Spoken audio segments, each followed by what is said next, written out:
بسم اللہ الرحمن الرحیم۔ السلام علیکم۔ ایشیائی ممالک سے آنے والے گھریلو ملازمین کے لیے ٹکٹوں کی قیمتیں طے کر دی گئی ہیں۔ تفصیلات کے مطابق ہندوستان، سری لنکا، نیپال، بنگلہ دیش اور فلپائن سے لوٹنے والے گھریلو ملازمین کے لیے ٹکٹ کی قیمتوں کا تعین کر دیا گیا ہے۔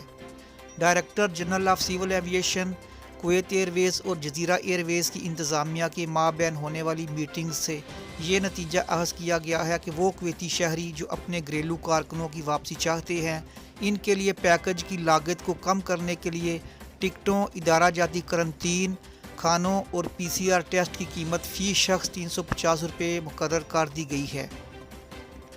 ٹکٹ کی طے شدہ قیمتیں ہندوستان سے آنے والوں کے لیے 110 دینار، سری لنکا، نیپال اور بنگلہ دیش سے آنے والوں کے لیے 145 دینار اور فلپائن سے آنے والوں کے لیے 200 دینار ہوں گی، جبکہ دبئی سے واپس آنے والوں کے لیے مشاہدے کے برخلاف 70 دینار اضافے کے ساتھ فی ٹکٹ 400 دینار کا ہوگا۔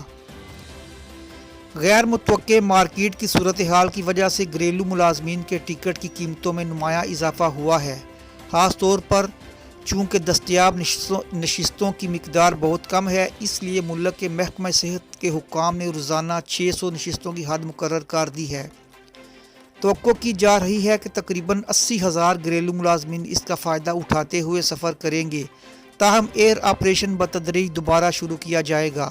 اپنی اگلی خبر تک آپ سے اجازت چاہوں گا۔ اللہ حافظ۔